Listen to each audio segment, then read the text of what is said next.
Namaste and hello everyone. My name is Archana Chandel and I am from New Delhi, India. I'm super excited to be part of this festival. Ever since I have seen the Kamishibai performance, I am in love with the art form. I always illustrate my stories. I love to experiment with paper cutting, with collage, so that I can make my story cards more colorful and attractive. The story which I am going to present today is balloon acrobatics.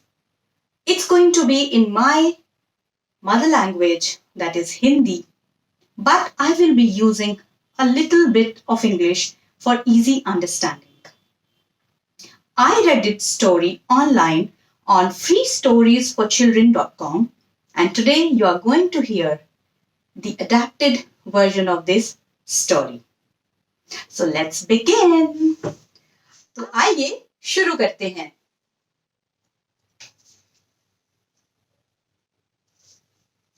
Ding, ding, ding.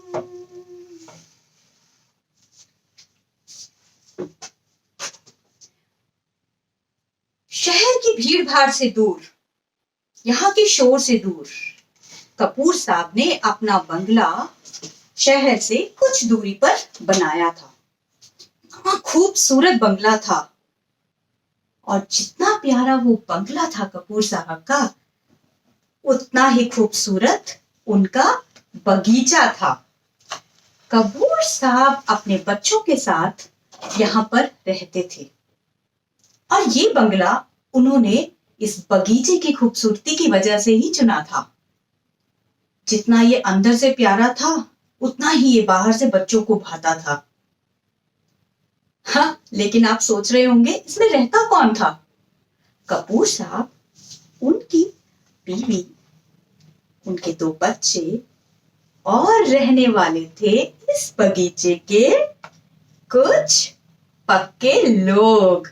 हाँ जी, वहां के कीड़े, पतंगे, तितलियां, टिड्डे, कीड़े, चींटियां, घोंगा, अलग अलग तरह के सभी, और सब बड़े मिलजुल के रहते थे.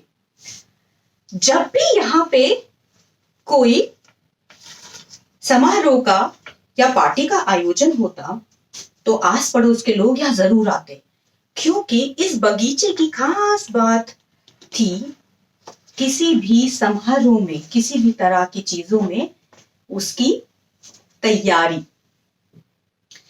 और ये सारे के सारे उसका खास हिस्सा होते थे. अरे भाई, ये सुबह से शाम तक यही देखते थे और इनको अंदाजा लग जाता कि आज यहाँ पे कुछ होने वाला है. और बगीचे को खास तरीके से सजाया जाता. खूब फूलों से तरह तरह के कागज के बने हुए चित्र लटकाए जाते, झालरें बनाई जाती. बहुत सुंदर. लेकिन क्या आपने कभी सोचा है कि कहीं कुछ सज्जा सजावट हो और वहां पर गुब्बारे ना हो? ऐसा हो ही नहीं सकता. हाँ, अरे वाह, देखो कितने अच्छे से गुब्बारे लटक गए.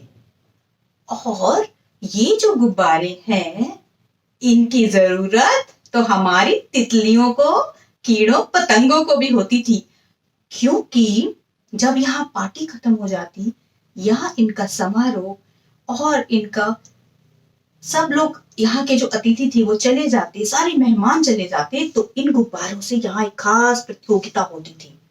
मतलब कि कौन सबसे अच्छा इन गुब्बारों को आकाश में उड़ाएगा, तरह तरह की कलाबाजियां दिखाएगा. इसी चीज का यहाँ पर एक तरह से प्रतियोगिता होती थी. हाँ, यकीनन कौन जीतता था? जो सबसे अच्छा उड़ सकता था.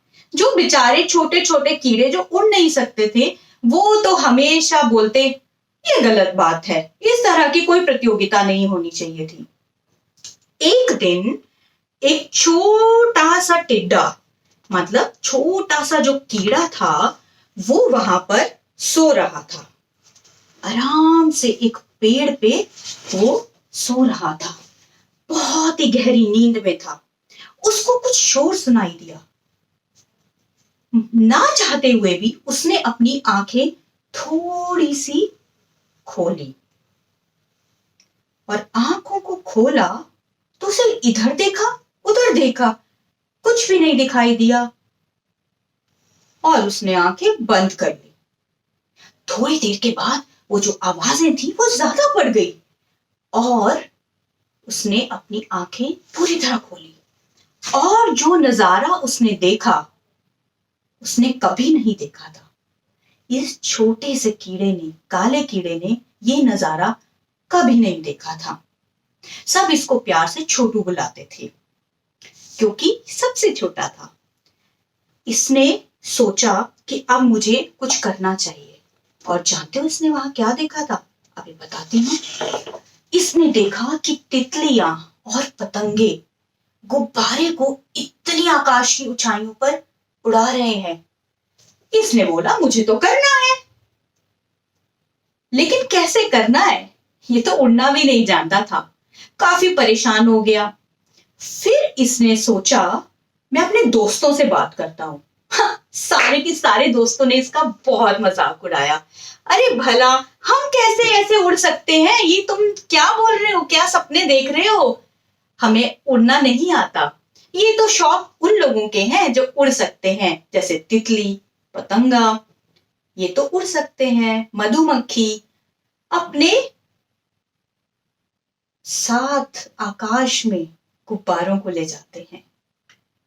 मानो हमें चिढ़ा रहे हो, लेकिन हम कुछ कर नहीं सकते। पर छोटू हार नहीं मानने वाला था।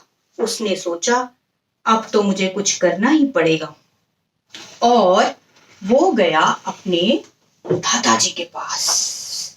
एक दिन सुबह सुबह छोटू अपने दादाजी के पास गया। दादाजी, अरे छोटू अभी मुझे तंग मत करो, मैं अखबार पढ़ रहा हूं, बाद में आना। दादाजी आपसे कुछ बात करनी, आप सुनो ना दादाजी, सुनो ना। दादा ने बोला क्या बात है, ऐसे ही बताओ। मैं ना आकाश में उड़ना चाहता हूँ। ये क्या बात कर रहे हो, आकाश में उड़ना? अरे ना ना, ये हमारे बस का बात नहीं है। दादाजी कुछ तो करो, कुछ तो करो, मेरे पास एक तरकीब है, आप सुनो तो सही। दादा ने अब उसके सामने और कुछ कहने की चेष्टा नहीं की और अखबार हटाया और बोला बताओ भाई क्या बात है? तो दादाजी आप सुनोगे मेरी बात? अरे अब तुम बताओगे तो सुननी ही पड़ेगी ना। उसने दादाजी के कान में एक उपाय बताया। दादाजी को वो बात जम गई और फिर वहां से सभी की ट्रेनिंग शुरू हुई। मतलब सुबह शाम उन्होंने जो भी सोचा उसको पूरा करने के लिए सारे चींटों ने मिलकर अभ्यास करना शुरू कर दिया, माने कि ट्रेनिंग शुरू कर दी। और फिर वो दिन आया जिस दिन वहां पर एक जन्मदिन हुआ और चींटों ने एक पूरी तरह से गुब्बारे को कब्जे में ले लिया। अरे सारे के सारे कीड़े जितने भी वहां पर थे उन्होंने देखा ये क्या हो रहा है। ये चींटे, वो भी एक नहीं इतने सारे मिलके एक गुब्बारे को क्या करने वाले हैं। सब लोग अचंभित थे, पता नहीं ये क्या होने वाला है। खैर देखते ही देखते चींटे एक गुब्बारे के धागे पर चढ़ते चले गए और जब वो पूरी तरह उस पर चढ़ गए तो दादाजी उन सब के ऊपर चढ़ते हुए गुब्बारे तक पहुंचे, उस गुब्बारे के ऊपर तक पहुंचे। देखिए, और उन्होंने अपने आगे के दो पैर उठा के इतनी जोर से प्रहार किया क्योंकि वो जानते थे अगर थोड़ा सा करते तो फट जाता गुब्बारा, लेकिन जोर से किया। और जैसे ही उन्होंने किया, जानते हो क्या हुआ?